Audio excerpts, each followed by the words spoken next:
Okay, let's go. Pero okay lang naman din kahit hindi siya waterproof or hindi water resistant kasi safe pa rin yung cellphone ninyo. Kasi po yung tour guide namin waterproof naman eh. We're already here sa ano ba to, briefing room para ito yung pinaka-start sa pag magkakanyan papasok sa Kawasan Falls.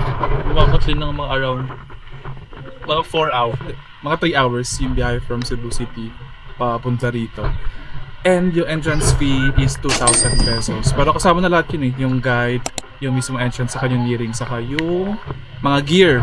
Plato na yung mga gear, pati yung aqua shoes. So kasama na rin dun sa babayaran 2,000, pati yung lunch. And then yung sa mga hindi naman magka-canyoneering, yung magkakawasan mo talaga, nasa 1,000 pesos. Kasama na rin yung guide, entrance fee, saka yung lunch. So we'll see kung ano yung mga ganap. Excited na ako. First time. Let's go. Full gear na kami. Tapos binigyan kami ng water bottle saka chocomucho na chocolate. Aqua shoes. Let's go!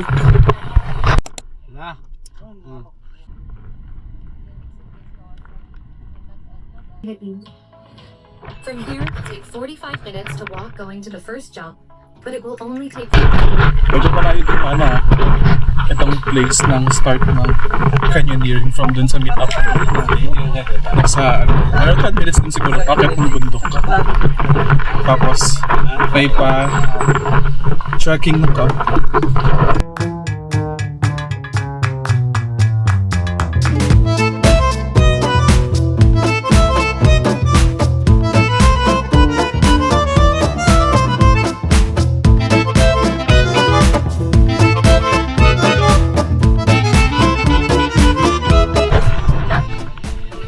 Pero mga 15 minutes na kami nag-hike.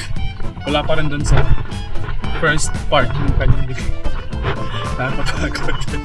Pero maganda naman yung view.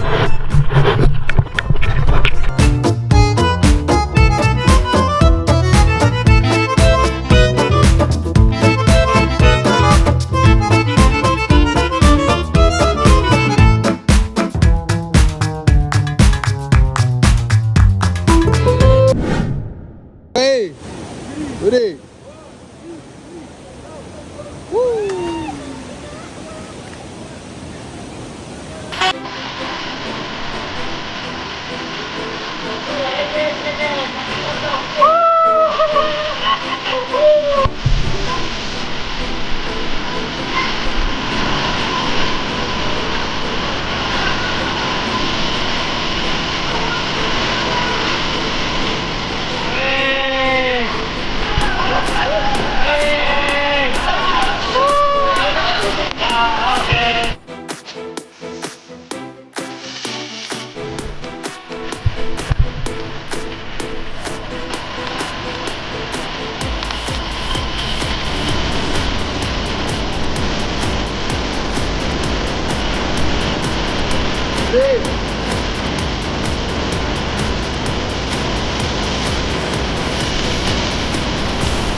Gimana dito ba? Tayo dito.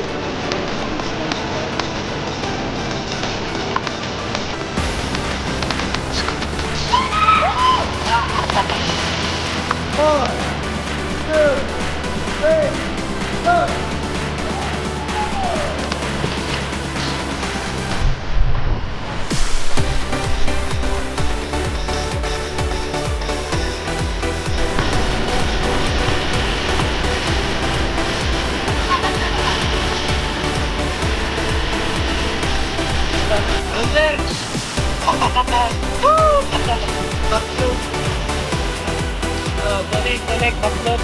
Balik.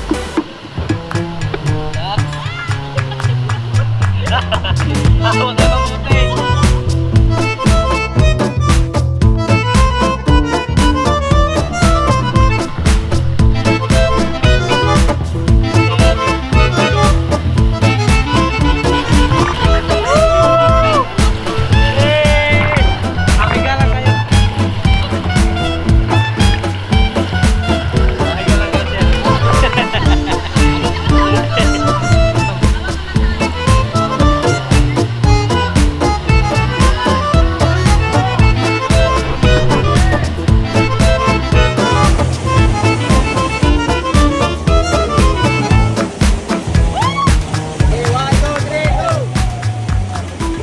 Break muna kami.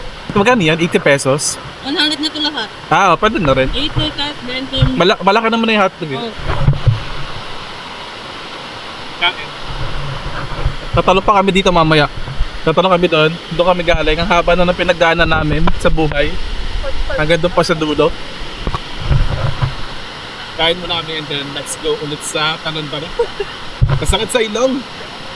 Pagka tumatawag ng pagbagsak, sanap sa ilong. Pero kaya naman. Tara. Hindi ako sino nakapag-vlog kasi si Kuya may hawak naman nung camera. Kasi sobrang hirap. Hindi naman sobrang hirap.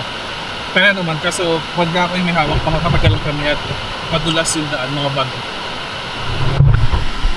Ready? 1, 2, 3. 1, 2, 3, Mongos! 1, 2, 3, go!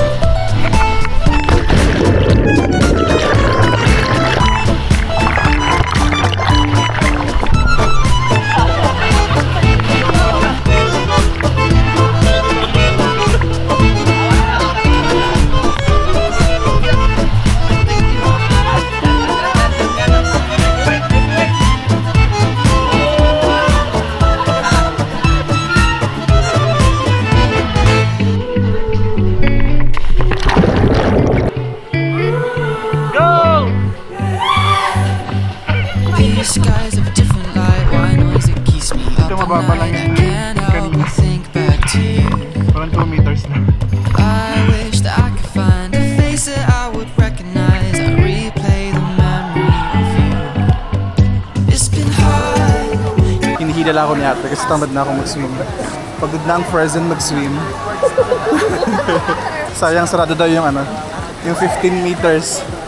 8 meters na yung pinaka-mataas. Malabo yata yung mga footage kayo na kasi nagmo-moist yung aking lagayan. Ang ganda ng tubig. Color blue. Wala yung filter guys. Walang filter. Sobrang ganda ng tubig. Para swimming pool. Ang next style natin, swing? Mag-swing tayo? Ang lamig! Parang kami pinagdadaan ng adventure. Buto hindi masyadong mainit at hindi rin maulan. Yung makulimlim na, sakto lang. Siguro mag-3 hours na kaming nagkakanyan-ngiring. Nakapagod pero sulit naman yung bago. Saka okay din naman yung mga tour guide namin kasi isa-isa. 1:1. Oo. So inalalayan ka naman pagka maglalakad. Saka pwede kayo magpaantay dun sa baba pag tatalong kayo. Iangat naman kayo gawa ng likeness. So huwag kayong mag-alala. Yung puwit ng uneven kasi yung Meron ditong swing. 500, 10 pesos per swing. Pwedeng unlimited. Malalim? Nag-swing na agad si Papa eh. Ganda ng tubig guys. Turquoise blue. Ano po kalalim yan? 4 meters po ito?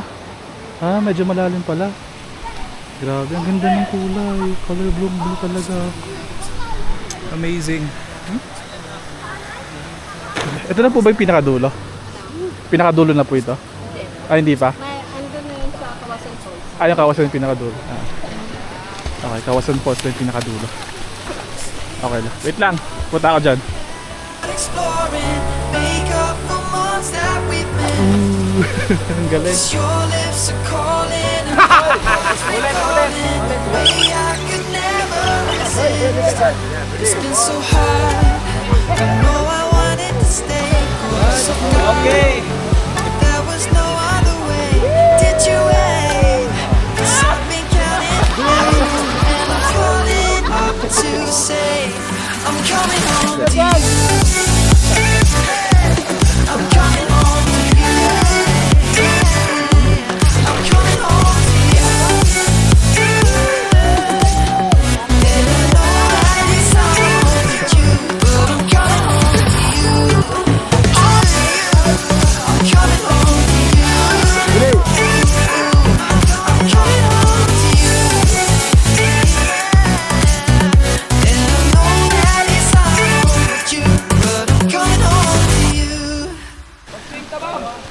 Super saya ng swing. Nakailan tayo? 3, 4. Ako na, nakatatlo lang din. Yung una epic fail eh, kasi kailangan pala naka-bend. Kasi pag di ka naka-bend, yung buong weight mo yung bubuhatin mo. So kailangan naka-bend ka talaga. Anong color yan? Hindi ocean blue. False blue. Hindi. Oceanic blue. Hindi. Turquoise blue. Oo nga, turquoise blue yan. I think, kawasan na ito yung next. Ang tagal. Siguro mga nagpo 4 hours na kami dito. Okay, let's go. Okay, that ends our canyoneering experience. And dito kami tumigil, or pinaka-last stop namin is sa mismong Kawasan Falls. Okay naman, lalo si Papa, senior citizen. So I think, kung kaya pa ng senior, si Papa kaya eh. So kung yung senior nyo, kung medyo malakas-lakas pa, I think kakayanin naman yung canyoneering. Si Papa, ano ba si Papa? 62 years old, kaya naman ng senior. Sakit lang sa pa kasi mabato yung paglakad-lakad. Pero sobrang saya nung tatalon, mag-swing, saka yung hihilahin ka dun sa ilog para hindi ka mapagod. Ito na vlog, kumain na kami. Sobrang gutom. Ito na naman yung ulam nila. Chicken. Ano ba? Sinigang na baboy. Pero more on sa bowl lang sa katawan. Pero masarap, maasim. Saka itong mangga. Kain. Ay, may pansit pa pala.